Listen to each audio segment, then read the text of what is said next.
ngayon sa ating Sports 5. Nanguna si star guard Robert Bolick sa 105-91 na panalo po ng NLEX Road Warriors kontra sa Rain or Shine Elasto Painters sa PBA Philippine Cup. Umiscore ng 28 puntos si Bolick bukod sa 6 na rebounds at 5 assist. Kapwa naging 5 wins at 2 losses ang record ng dalawang koponan.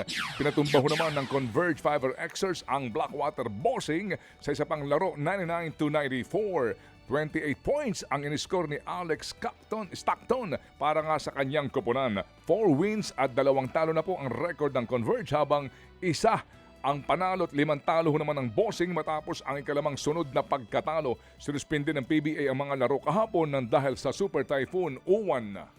Sinelyuhan naman ng Zeus Coffee Thunderbells ang pwesto nila sa quarterfinals ng PVL Reinforced Conference. Kasunod yan ang kanilang 4th set win kontra sa Choco Mucho Flying Titans 25-20, 25-22, 24-26 at 25-19. Top scorer si import Anna De Beer matapos ang 20 puntos. 4 na sets lang din ang kinailangan ng PLDT high-speed hitters kontra sa Galleries Tower High Risers. Final score 25-19, 19-25, 25-16 at 25-21. Nagtandem sina import Anastasia Bavikina at Savvy Davison matapos ang pinagsamang 43 points. Isa pa lamang ang talo ng PLDT sa 6 na laro habang ang Galleries 0-6 ang record. Samantala po naman, ibibigay daw po ng PVL ang mga kinita sa doubleheader na iyan na ginanap po sa Candon City sa Ilocos Sur, mga kapatid. Ibibigay nila ito sa mga sinalanta ng Bagyong Tino sa Kabisayaan. Umabot sa hanggang 200,000 piso ang presyo, 2,000 piso ang presyo po ng ticket sa 2 laro, depende po sa pwesto.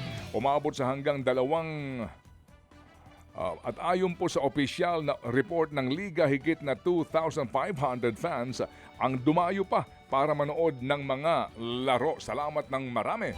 Sa UAAP naman, naselyuhan na ng NU Bulldogs ang pwesto nila sa Final Four ng Men's Basketball Tournament. Nakalusot ang NU sa Adamson Falcons 66-65.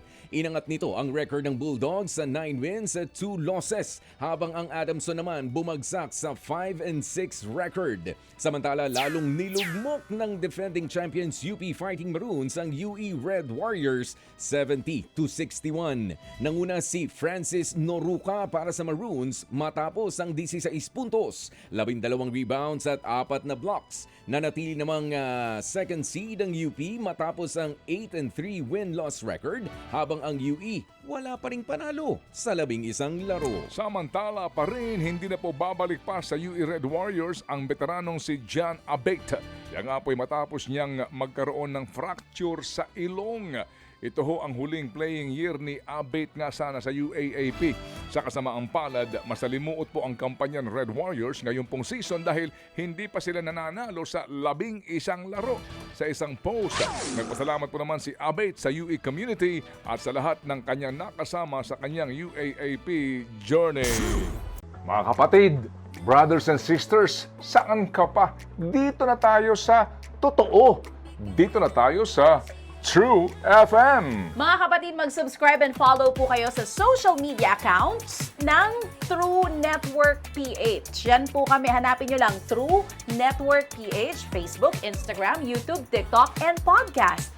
Mapa Apple or Spotify man yan, mahahanap nyo kami. Lahat ng mga napapanood at napapakinggan nyo po sa programa, nasa social media accounts namin yan. So paano mga kapatid? See you sa social media!